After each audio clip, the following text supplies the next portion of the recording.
Nous avons vu que NumPy était la librairie de référence en Python pour manipuler des tableaux multidimensionnels. Et c'est quelque chose qui est extrêmement courant d'utiliser, notamment lorsque l'on fait du calcul matriciel. Cependant, en data science, on a très souvent des labels qui sont associés aux données que l'on manipule. Et on aimerait bien être capable de mettre des labels sur les tableaux que l'on manipule. C'est exactement ce que permet de faire Pandas. Donc regardons un exemple. Ici, j'ai un tableau qui représente par exemple des âges, et j'aimerais pouvoir associer chaque entrée dans ce tableau à un prénom. En Pandas, je peux le faire en rajoutant des labels que l'on appelle, qui sont représentés par un objet que l'on appelle un index.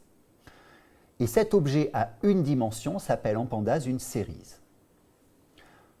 Maintenant, imaginons que j'ai un tableau à deux dimensions, où la première colonne représente des âges et la deuxième colonne représente des tailles. J'aimerais pouvoir rajouter des labels sur les colonnes, âge et taille, et j'aimerais pouvoir rajouter des labels sur les lignes, qui correspondent à des prénoms. De nouveau, c'est ce que permet Pandas avec une structure de données qui s'appelle le data frame. Donc en résumé, il y a en Pandas deux grandes structures de données, les series pour les données à une dimension et les data frames pour les données à deux dimensions. Une grande partie de la complexité de Pandas vient de la maîtrise de cette notion d'index. Un index est un objet qui est très puissant et qui a deux caractéristiques majeures. Il permet un accès optimisé aux données dans le tableau et il permet également une notion d'alignement automatique lors des opérations. Prenons un exemple, imaginez que vous ayez à additionner deux data frames.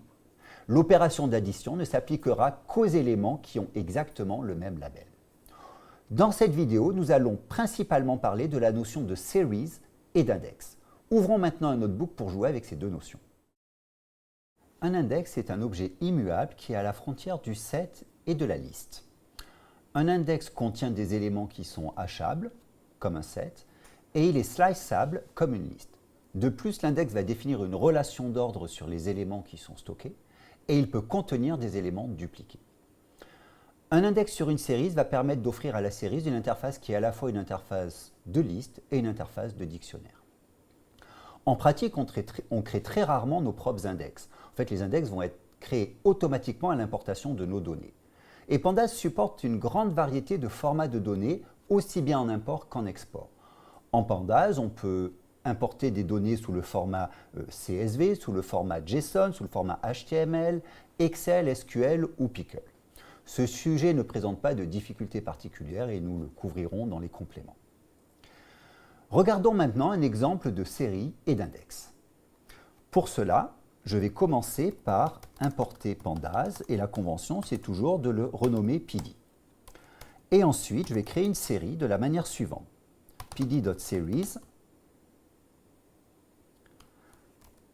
Je vais passer à ma série une liste d'éléments, 20, 30, 40, 50. Et je vais lui passer un index. Mon index va être des prénoms, donc par exemple Eve, Bill, Lise et Bob. Donc que représente cette série? Elle représente l'âge de personnes, l'âge de Eve, de Bill, de Lise et de Bob. Alors explorons cette série. Dans cette série, je peux récupérer les valeurs, values, et donc ça va me sortir le tableau NumPy correspondant aux valeurs hébergées par cette série. Je peux accéder à l'index avec l'attribut index, et donc ça va me retourner l'objet index qui est dans cette série. Et ensuite, je peux accéder aux éléments de cet objet. Alors regardons un exemple. Donc je vais écrire s.lock de Eve. Ça va me permettre d'accéder à la valeur correspondant au label Eve. Donc vous remarquez ici que j'ai utilisé l'attribut lock. C'est très important de toujours utiliser cet attribut. Vous verrez dans certaines documentations ou sur Internet qu'il est possible d'accéder à la valeur stockée par Eve directement de cette manière. On vous déconseille très fortement d'utiliser cette notation qui a de nombreux effets de bord. Dans la suite, je n'utiliserai que la notation lock. Donc, je peux accéder à Eve, mais je peux également faire un slice. Donc, je peux aller, par exemple, de Eve jusqu'à Lise. Regardons le résultat et j'obtiens les valeurs allant de Eve jusqu'à Lise. Il y a ici une différence notable avec le slice que vous connaissez habituellement. c'est que ici, je fais un slice de i de point j, mais je vais de i jusqu'à j inclus. Donc je vais de Eve jusqu'à Lise inclus. La borne de droite est effectivement une borne que l'on prend en compte et qui est inclue.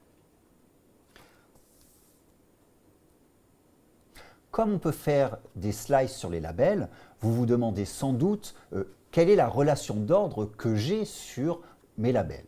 Cette relation d'ordre est déterminée à la création de ma série par l'ordre dans lequel je vais spécifier mes labels lorsque je définis mon index. Donc regardons un exemple, je vais reprendre le cas précédent. Donc je reprends cette série que je recopie en dessous. Mais maintenant, je vais intervertir Bill et Lise.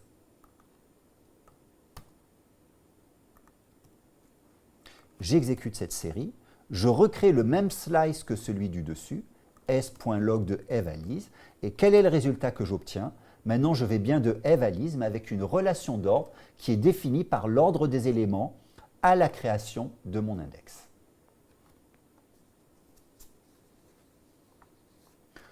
Cependant, il y a un cas pour lequel le slicing ne marche pas. Le slicing sur les labels ne va pas être défini si vous avez des labels dupliqués et qu'en plus votre index n'a pas été trié. Donc dit autrement, si vous n'avez pas de label dupliqué, le slicing fonctionnera toujours, et si votre index a été trié, le slicing fonctionnera toujours. En pratique, on ne contrôle pas les labels, puisque les labels sont donnés par notre jeu de données. Par contre, vous pouvez toujours trier votre index. Par conséquent, on vous recommande de toujours le faire. Lorsque vous triez l'index, vous avez la garantie que le slicing fonctionnera toujours, et en plus, le tri de l'index améliore de manière significative la performance de cet index. Donc regardons un exemple. Pour cela, je vais créer un tableau d'animaux qui va contenir des animaux que possèdent certaines personnes, enfin certains utilisateurs. Donc je vais avoir chien, je vais avoir chat, chien et poisson.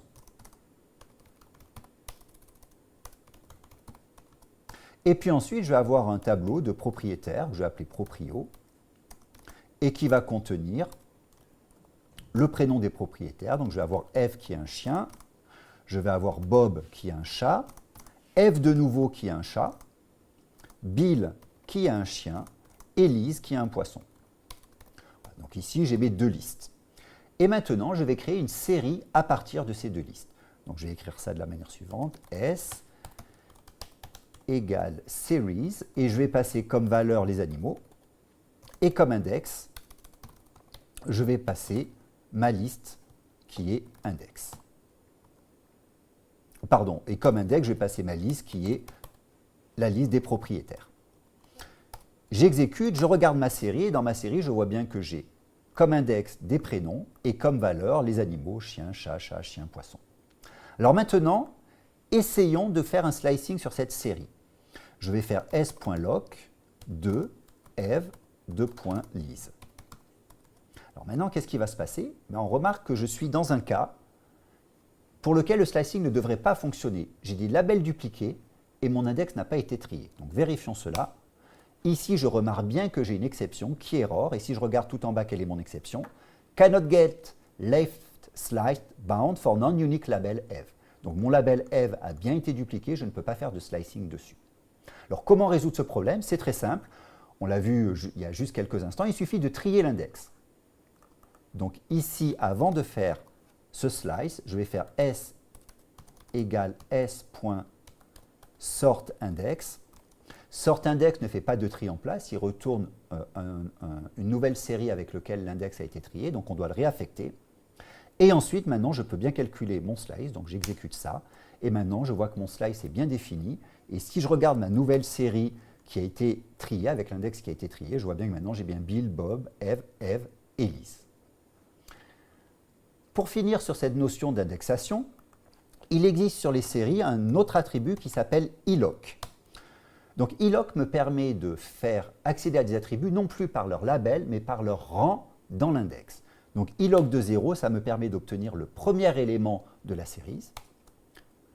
Et s.iloc de 4 me permet d'accéder au dernier élément de la série.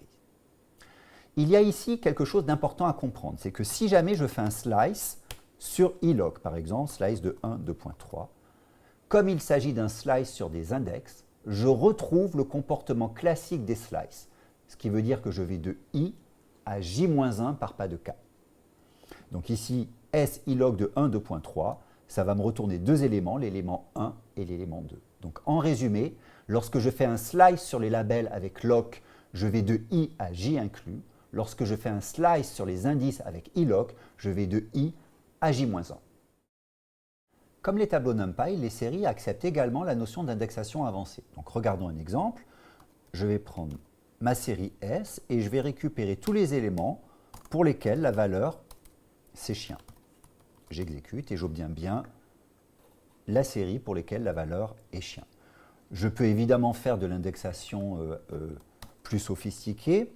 Donc je prends S chien ou S égale à poisson. Et donc je vais récupérer la liste, la série qui contient des chiens et des poissons. Et je peux au final faire de l'indexation, faire de l'affectation sur cet index avancé. Et donc je peux dire ici que tous ceux qui valent chien ou poisson sont maintenant remplacés par autre. Et donc si je regarde maintenant ma série S, je n'ai bien plus que chat, et chien et poisson ont été remplacés par autre. Pour finir, j'aimerais parler de la notion d'alignement d'index, qui est une notion extrêmement importante lorsque l'on parle de séries en Python, dans Pandas. Donc regardons un exemple. Je vais maintenant créer deux séries. S1 qui est égal à series 2, 1, 2, 1, 2, 3, avec un index qui est égal à une liste qui contient ABC. Et donc je vais créer une deuxième série S2 qui est égale à... Je vais la copier pour gagner un petit peu de temps, et maintenant je vais remplacer 5, 6, 7. Et ma série maintenant va contenir, mon index va contenir A, C et D. J'ai donc deux séries S1 et S2. Donc S1 a pour index ABC et contient la valeur 1, 2, 3. S2 a pour index ACD et contient la valeur 5, 6, 7. Regardons maintenant ce qui se passe si je fais une addition, S1 plus S2. Comme je vous l'ai expliqué, Pandas va automatiquement aligner les labels, c'est-à-dire que l'opération ne sera définie que pour les valeurs qui ont le même label à gauche et à droite. Exécutons cela. Et donc je vois bien que j'ai bien un A dans S1 et dans S2, je fais la somme, ça me donne 6. Je n'ai B que dans S1 et par conséquent, l'addition n'est pas définie et le résultat c'est none, not a number. C est bien défini dans S1 et dans S2, le résultat c'est 9. Et pour finir, D n'est défini que dans S2 et pas dans S1 et par conséquent, de nouveau, le résultat c'est none, not a number. Donc lorsqu'il me manque une valeur pour un label donné dans une des deux séries, le résultat de l'opération sera none. Vous remarquez également que mes deux séries, ce sont des séries qui sont des int64 et que le résultat, c'est un float 64. Pourquoi? Parce qu'il y a des opérations qui ne sont pas définies, je dois représenter l'opération non définie par un none. Et une limitation de NumPy, c'est que le none n'existe que pour les floats, donc tout est converti en float 64. On peut évidemment contrôler ce comportement avec la méthode add. Donc S1.add S1.add S2 va me donner exactement le même résultat. Mais maintenant, je peux passer un argument qui s'appelle fillValue et qui va consister à dire s'il me manque un élément à gauche ou à droite, je vais le remplacer par une valeur par défaut. Et donc ici, la valeur par défaut qu'on va mettre, c'est 50. J'exécute cela et je vois bien que l'élément manquant a été remplacé par 50. Maintenant, j'ai pu donner un sens à mon addition. Vous remarquez cependant que bien que S1, S2 soient des séries d'entiers et que ma fillValue soit également un entier, le résultat est un float 64.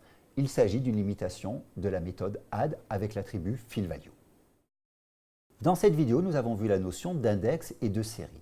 Les index sont des objets très puissants qui donnent aux séries à la fois une interface de liste, on peut faire du slicing, et une interface de dictionnaire, on peut accéder à des éléments d'une série à partir d'un label.